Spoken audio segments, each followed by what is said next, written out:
प्रतिक्रिया को आपने सुना कि ये जो बजट है आयोश की स्थिति है, लेकिन लोगों को जो राहत की उम्मीदें थी, लोग जो उम्मीद लगाए बैठे हुए थे, कितनी आकांक्षाएं पूरी हुई हैं और इस बजट का अब आकलन जो है करने की शुरुआत करते हैं। हमारे साथ अलग अलग जगहों से हमारे सहयोगी ग्राउंड जीरो से मौजूद हैं। सबसे पहले मैं दामोदर में आपके पास आना चाहूंगा। बजट पेश हो गया, जो उम्मीदें थी, जो आकांक्षाएं थी, कितनी पूरी हुई, क्या कुछ रहा, किस तरीके से बजट को देखा जा रहा है? अपने अपने हिस्से के जो फायदे की उम्मीद लेकर लोग बैठे थे, कितना पूरा हो पाया है?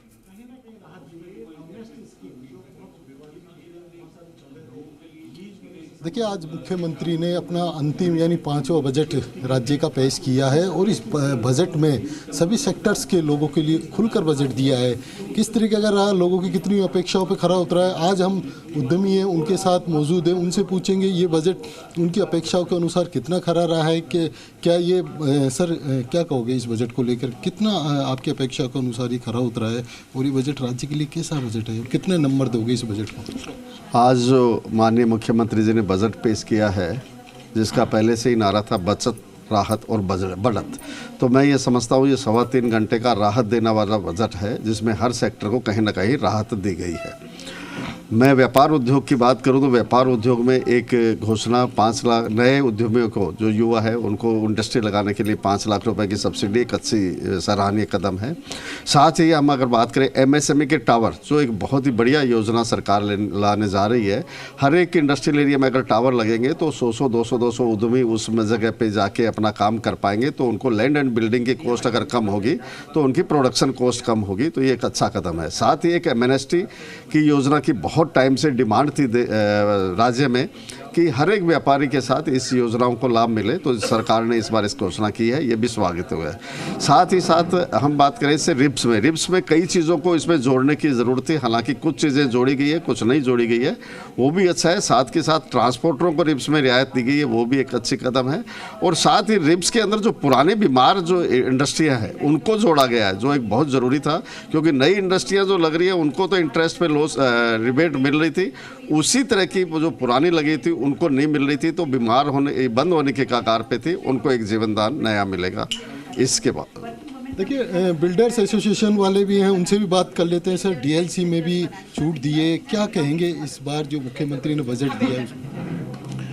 आपके माध्यम से मुख्यमंत्री जी को बधाई देना चाहेंगे कि पूरे देश का ऐतिहासिक बजट है ये अपने आप में, कि इस तरह का खुला बजट और तहे दिल से उदारता के साथ सभी क्षेत्रों को टच किया गया है, चाहे युवा हों, महिला हों, बुजुर्ग हों, इंडस्ट्रीज़ हों, एग्रीकल्चर हो, चाहे अपन उद्योगों की, बड़े उद्योगों की बात करें, रियल एस्टेट की बात करें, सभी क्षेत्रों को बड़े उदारता से किया है।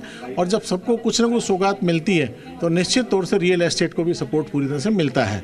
रियल एस्टेट के संबंध में इन्होंने डीएलसी का एक बड़ा मुद्दा रहता है हमेशा कि 5% बढ़ाइए, 10% हर साल बढ़ाने का नियम इन्होंने बनाया था, और इस साल के 5% बढ़ाने की इन्होंने घोषणा की है, तो स्वागत योग्य कदम है।